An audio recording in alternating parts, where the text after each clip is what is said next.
Daily Bible संदेश को सुनने वाले मेरे सभी मसीह में अति प्रियों, डेली बाइबल संदेश में आपका हार्दिक स्वागत है। आज 8 जून है और परमेश्वर को धन्यवाद कि उसने हमें फिर से एक नया दिन दिया है, एक नया सवेरा दिया है, ताकि हम अपने जीवन के चाल चलन, सोच विचार और आचरण के द्वारा उस परमेश्वर को महिमा दें जिसने हमें आज की जिंदगी दी है। वैसे भी यदि हम जिंदा हैं तो केवल उसकी दया और उसके अनुग्रह की वजह से हैं। अपने जीवन से, अपने चाल चलन से परमेश्वर को महिमा दीजिए और अपने व्यवहार से अपने विश्वास को प्रकट करिए कि मैं एक सच्चा मसीह हूं, विश्वासी हूं। हम पिछले कई दिनों से याकूब की पत्री में से आयत बाय आयत अध्ययन कर रहे हैं, सीख रहे हैं, पढ़ रहे हैं। और मैं जानता हूं परमेश्वर की पवित्र आत्मा हम में से प्रत्येक के दिलों से बात कर रहा है और हमने अद्भुत बातों को सीखा है। आप में से प्रत्येक का धन्यवाद जो हमें लिखते हैं, कमेंट्स करते हैं और हमारे लिए प्रार्थना करते हैं, हमें सहयोग देते हैं। बहुत बहुत धन्यवाद। परमेश्वर आपको इसका प्रतिफल अवश्य देगा, जैसा कि उसने अपने वचन में प्रतिज्ञा किया है। आइए आज के मनन के लिए हम याकूब की किताब 2 अध्याय और उसकी 24वीं आयत में हम पढ़ेंगे। कल जहां तक हमने पढ़ा था उसके आगे 24वीं आयत को पढ़ेंगे। याकूब यहां पर विश्वासियों को लिखते हैं कि इस प्रकार तुमने देख लिया कि मनुष्य केवल विश्वास से ही नहीं वरन कर्मों से भी धर्मी ठहरता है।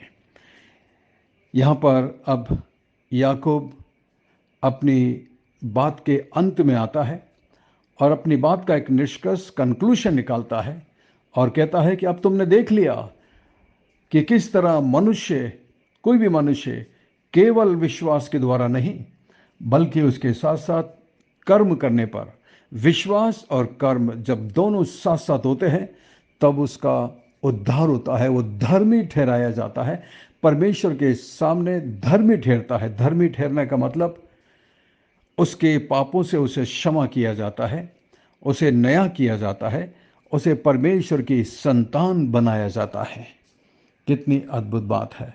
देखा, पापों की क्षमा के लिए, नरक से बचने के लिए एक ही तरीका है, प्रभु मसीह पर विश्वास करो और उस विश्वास को अपने कामों से प्रकट करो। यदि आप विश्वास करते हैं यीशु मसीह पर तो आपको अपने विश्वास को दिखाना चाहिए। कैसे? यीशु मसीह से प्यार करिए। यदि आप यीशु मसीह पर विश्वास करते हैं, यीशु मसीह से प्रेम करने का मतलब है उसकी बातों को मानना, उसकी आज्ञा का पालन करना। और उसकी आज्ञाएं कहाँ मिलती है? परमेश्वर के वचन में।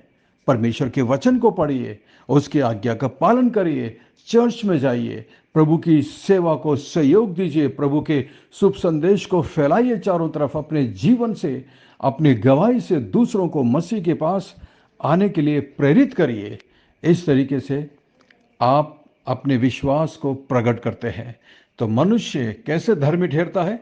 विश्वास और कर्म के द्वारा। और बहुत सारे एग्जाम्पल्स हमने देखे हैं, अद्भुत एग्जाम्पल अब्राहम के बारे में।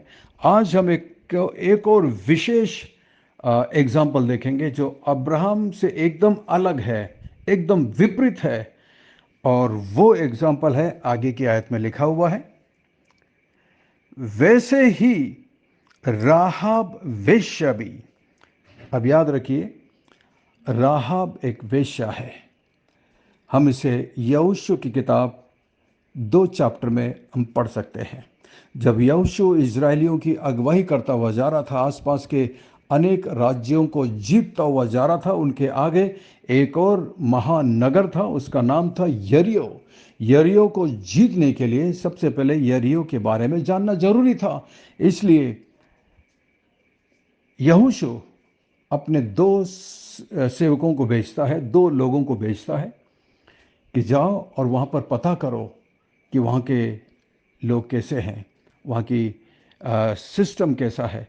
और वो 2 लोग जाते हैं और जब वो जाते हैं, खबर मिल जाती है शहर के अंदर, फाटक से सबको खबर मिलती है, विशेषकर राजा को, कि कुछ भेदिए हमारे यहाँ पर आए हुए हैं। और जब उनकी सर्चिंग शुरू होती है तो सबसे पहले वो वेश्या के पास जाते हैं, क्योंकि दीवार से लगा हुआ, दीवार के ऊपर उसका घर बना हुआ है। और उसका घर दीवार पर इसलिए बना हुआ है ताकि बाहर के लोगों को वो अपना धंधा दे सके, अपना बिजनेस दे सके, और वो एक वेश्या है। तो ये लोग जो दो भेदिए थे, इजरायली लोग, ये आकर के उसके घर में छुपते हैं।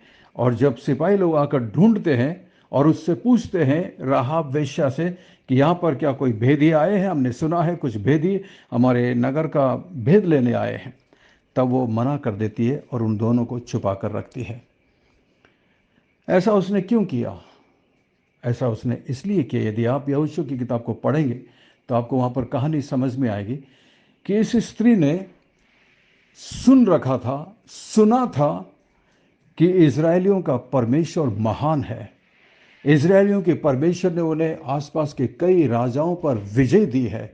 इज़राइल का परमेश्वर ने समुद्र को दो भाग में बांट दिया था। इज़राइल का परमेश्वर महान है, शक्तिशाली, ताकतवर है। ऐसा करके इसने सुन रखा था, और ज़रूर ये दो भेदिए जो थे, इनसे भी बातचीत हुई होगी, और इसने अपने कानों से सुन लिया होगा इन दोनों से कि इज़राइल का परमेश्वर कौन है और हम इस नगर को जीतने वाले हैं। इस तरीके से राहाब वेश्या को परमेश्वर के बारे में सुनने को मिला, उसने विश्वास किया, इसलिए उसने इजरायली दोनों लोगों को जो भेदिए थे उनको छुपा कर रखा।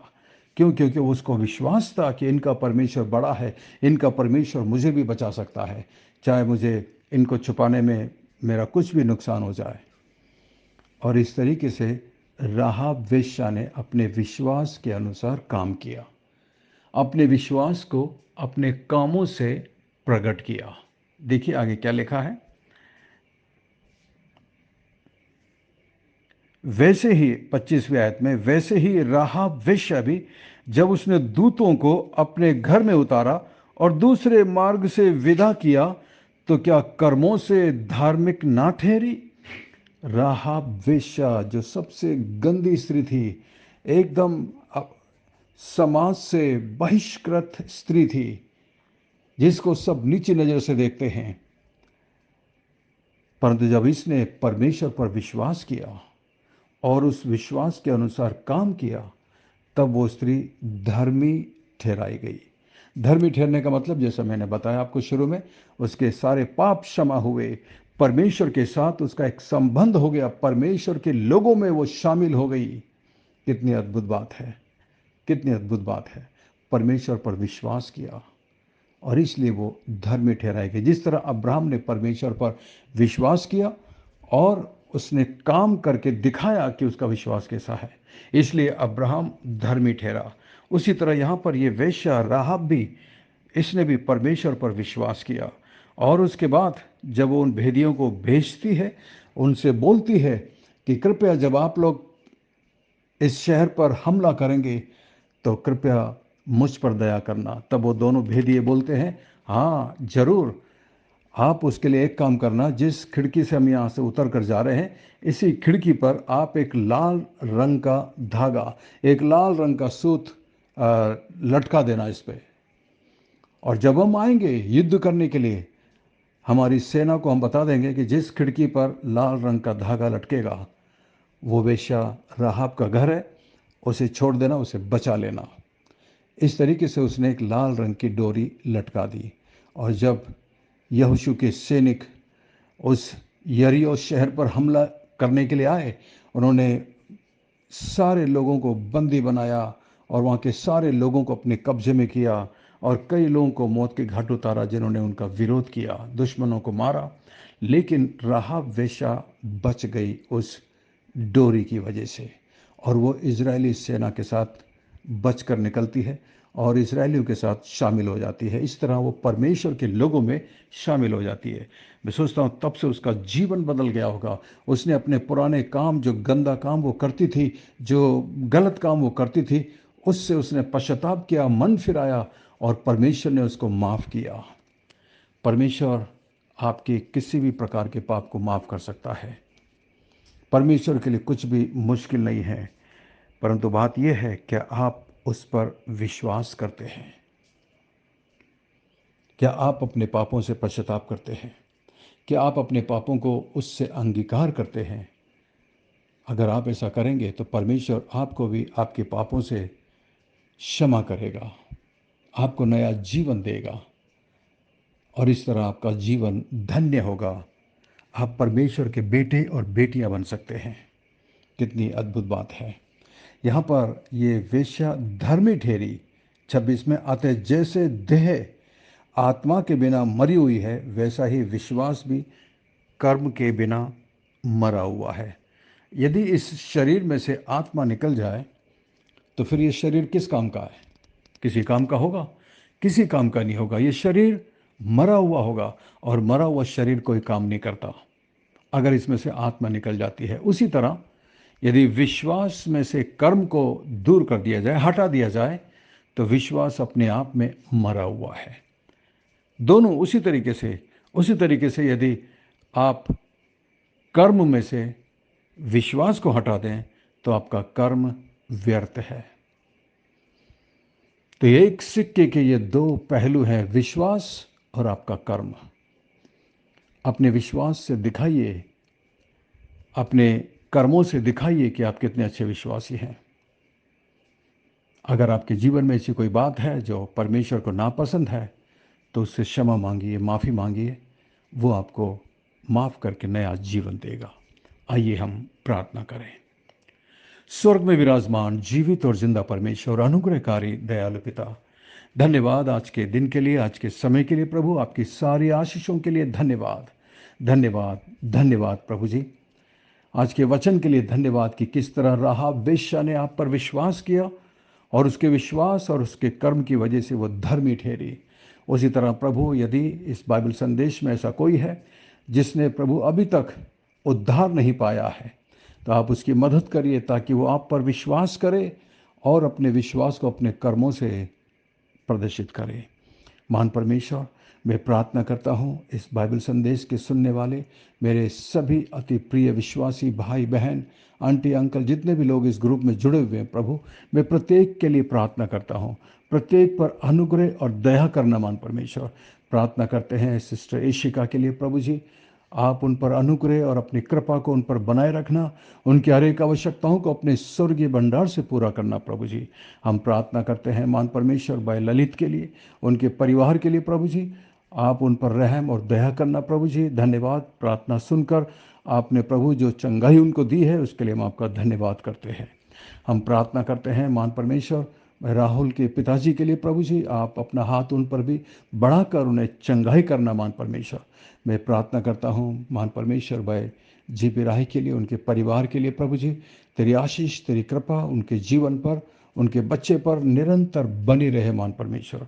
धन्यवाद। मैं प्रार्थना करता हूँ एलिस और पुनीत के लिए, उनके बच्चे के लिए प्रभु जी, और प्रभु पूरे परिवार को अपने फंकों तले सुरक्षित रखना। भाई रघुनाथ और उनके परिवार के लिए मैं प्रार्थना करता हूँ मान परमेश्वर। आप दयालु हैं, अनुग्रहकारी हैं प्रभु जी, आपके लिए कुछ भी मुश्किल नहीं है मान परमेश्वर। आप दया करिए मान परमेश्वर, अनुग्रह करिए मान परमेश्वर।